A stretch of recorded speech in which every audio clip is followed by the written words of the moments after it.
Hello students, ફરીથી નમસ્કાર અને ફરીથી એક્ટિવ પેસિવ વોઇસનું એક બીજા વિડીયોમાં જોઈશું the perfect present tense. The perfect present tense અહીંયા ટુ હેવના વર્તમાન કાળના રૂપો હેવ અને હેઝનો ઉપયોગ થશે. તો હેવ કયા કર્તા સાથે હેવ લાગશે અને કયા કર્તા સાથે હેઝ લાગે છે? તો કર્તા આઈ વી યુ અને તે ની સાથે હેવ લાગે છે. જ્યારે એકદમ નાના છોકરાઓને જ્યારે હેવ હેઝની પ્રેક્ટિસ કરાવવાની હોય ત્યારે અમે એવું કહેતા હોય છે કે આઈ વી યુ તે આ 4 વર્ડ છે. 4 વર્ડની સાથે 4 લેટરવાળો શબ્દ આવે છે. કયો? HAVE, have. હવે અહીંયા જો કરતા હી સી ઇટ ની સાથે હેજ લાગે છે 3 વર્ડ. તો કે હી સી ઇટ આ 3 વર્ડ છે એની સાથે 3 લેટરવાળો વર્ડ લાગે છે. આ રીતે 4 કરતા સાથે આઈ વી યુ તે ની સાથે હેવનો ઉપયોગ થાય છે, હેવ વપરાય છે. અને હી સી ઇટ ની સાથે HAS હેઝ લાગે છે. હવે આપણે પરફેક્ટ પ્રેઝન્ટ ટેન્સની વાક્ય રચના જ્યારે ટેન્સ શીખતા હતા ત્યારે મેં કહી હતી. તો એક્ટિવ વોઇસમાં કેવી હોય છે? તો પહેલાં આવે છે subject plus have has plus V3 plus object. આ રીતે હેવ હેઝ પ્લસ V3 અહીંયા પાસ્ટ પાર્ટિસિપલ આપેલું જ હોય છે. તો એનું પેસિવ રચના એકદમ ઇઝી છે. ઓબ્જેક્ટને ફર્સ્ટ લઈ લો, અહીંયા ઓબ્જેક્ટ લઈ લો, હેવ હેઝ મૂકી દો, વચ્ચે બીન લખો અને V3નો V3 અને બાય સબ્જેક્ટ. તો આમાં કશું જ ચેન્જ નથી થતું, ખાલી સ્થાન ફેરફાર થાય છે અને હેવ હેઝ અને V3ની વચ્ચે બીન લાગે છે. એટલે આવા સેન્ટેન્સ આવે ત્યારે એકદમ ઇઝી હોય છે, કેમ કે આમાં તમારે વર્બ ફોર્મ યાદ રાખવાનું હોતું નથી, વર્બ ફોર્મ આપેલું જ હોય છે. જેમ કે પહેલું એક્ઝામ્પલ આપણે જોઈશું, I have done my homework just now. તો અહીંયા ઓબ્જેક્ટ અને સબ્જેક્ટ ખબર પડવી જોઈએ. ફર્સ્ટ આઈ છે એ સબ્જેક્ટ છે અને માય હોમવર્ક છે એ ઓબ્જેક્ટ છે. તો અહીંયા આવશે માય હોમવર્ક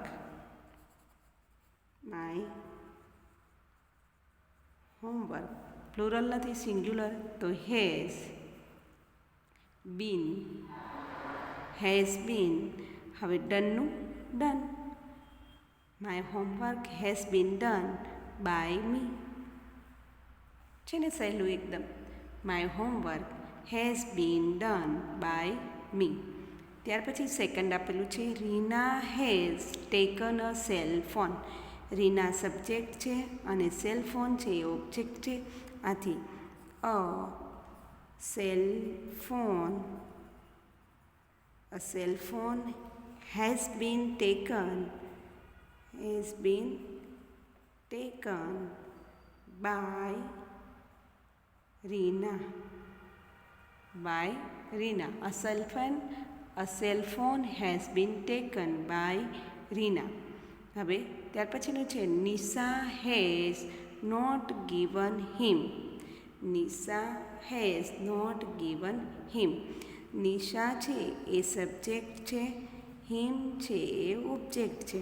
તો હિમનું અહીંયા થશે હી. તો હી હેઝ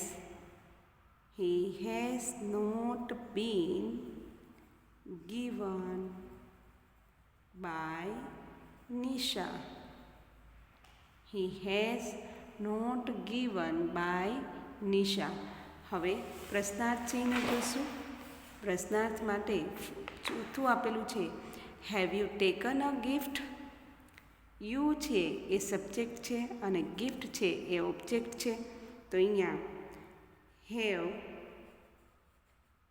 અ ગિફ્ટ છે એટલે has a gift been taken by you. Has a gift been taken by you. ત્યાર પછી છે Disha has already written a letter. Disha subject છે અને અ લેટર ઓબ્જેક્ટ છે. તો અહીંયા આવશે a letter has been already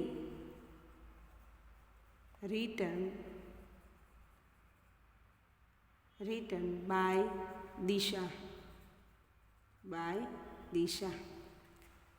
When has he drawn a picture? તો વેનનો વેન મૂકી દઈએ. અ પિક્ચર સિંગ્યુલર છે એટલે has. when has a picture been a picture drawn by him. પ્રશ્નાર્થ ચિહ્ન. who has won the race? who was, તો by whom has been